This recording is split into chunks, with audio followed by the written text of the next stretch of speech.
Hi, praise the Lord. கர்த்தர் நாமத்துக்கு மகிமை உண்டாவதாக. இன்றைய வேத வசனம் சங்கீதம் புஸ்தகம் 46 அதிகாரம் 1 வசனம் இப்படியாக சொல்லப்படுது. தேவன் நமக்கு அடைக்கலமும் பெலனும், ஆபத்து காலத்தில் அனுகூல துணையும் ஆனவர். அதாவது சங்கீத தாவீது சொல்றார், தேவன் எனக்கு அடைக்கலமா இருக்கிறாரு, என் ஆபத்து காலத்தில் கர்த்தர் எனக்கு துணையாக இருக்கிறார் சொல்லி அழகாக சொல்றார்.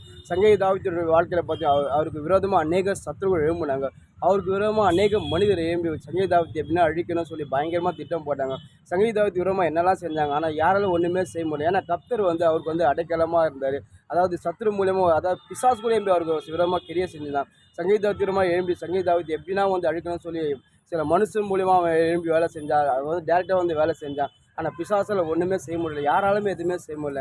ஏன்னா கர்த்தர் சங்கீத தாவீது துணையாக இருந்தார். ஆபத்து காலத்தில் சங்கீத தாவீது எந்த மனுஷனே அவர் உதவி கேட்கல, எந்த மனுஷன் நம்பி சார்ந்து வாழல. ஆபத்து காலம் வரும்போது அவர் உடனே தேவ சமூகத்தை போய் கர்த்தர் நோக்கி விண்ணப்பிக்கிறார். ஆண்டவரே, எனக்கு ஆபத்து வருதான, இந்த ஆபத்தில் என்னை பாதுகாத்து கொள்ளுங்க, இந்த ஆபத்தை விடுவீங்க ஏசப்பா சொல்லி கர்த்தர் நோக்கி அவர் ஜெபிக்கும் போது கர்த்தர் ஜெபத்தை கேட்டார். ஆபத்து காலத்தில் கர்த்தர் விடுவிச்சு அவருக்கு ஒரு சமாதானத்தை கொடுத்தாருங்க. இன்றைக்கி நம்மளோட வாழ்க்கை நம்ம ஆண்டுடைய பிள்ளையாக இருக்கும் போது கர்த்தர் நம்மளுக்கு அடைக்கலமாக இருக்கிறார். இவர் உன்னதமான தேவன். இவரை நம்புகிற பிள்ளைகளை அவர் ஒருபோதும் கைவிடுவ மாட்டார். வேதம் சொல்லுகிறது, அவர் உங்களை விட்டு விலகுவதும் உங்களை கைவிடுவதில்லை. அதாவது ஏசப்பா ஒரு மனுஷனை கையை பிடிச்சார்னா அவர் எந்த சூழ்நிலை கைவிட்டு போக முடியாது. ஏன்னா அவர் கைவிடுவதில் அவர் பொய் சொல்லாத தேவன், அவர் உண்மை உள்ள தேவன். அவர் நம்புகிற பிள்ளைகள் அவர் துணையாக இருப்பாருங்க. சங்கீத தாவீது வாழ்க்கையில் பார்த்தீங்கன்னா கர்த்தர் மேலே அவ்வளோ நம்பிக்கையாக இருந்தாருங்க.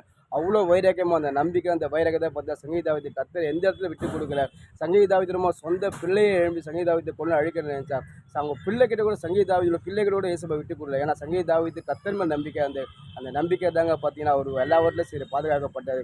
இன்றைக்கி உங்களோட வாழ்க்கையில் இந்த ஆண்டவராகிய இயேசு கிறிஸ்து நீங்கள் நம்பும் போது நிச்சயமாக இந்த இயேசு உங்களுக்கு கைவிட மாட்டேன். அதாவது உங்களுக்கு ரொம்ப எத்தனை சத்துரு ஏமாலும் சரி, உங்களுக்கு ரொம்ப சில மனுஷன் ஏம்பி உங்களுக்கு ரொம்ப என்ன தான் அவங்க உங்களுக்கு பயங்கரமாக உங்களுக்கு திட்டம் போடலாம் சரி, அது ஒன்றுமே வாய்க்காது. உங்களுக்கு ரொம்ப பிசாசு ஏம்பி என்ன தான் சரி, அவன் மறைமுகமாக உங்களுக்கு வேலை செஞ்சால் சரி, அதாவது உங்களுக்கு எப்படின்னா அடிக்கணும், உங்களுக்கு என்னென்னா செய்யணும் சரி, பிசாசு என்ன செஞ்சாலும் சரி, பிசாசால் ஒன்றுமே பண்ண முடியாது. உங்களுக்கு ரொம்ப சத்துரால் ஒன்றும் பண்ண முடியாது. ஒன்று ஏசப்பா உங்களுக்கு துணையாக நின்னார்னா நிச்சயமாக உங்களை யாருமே எதுவுமே செய்ய முடியாது.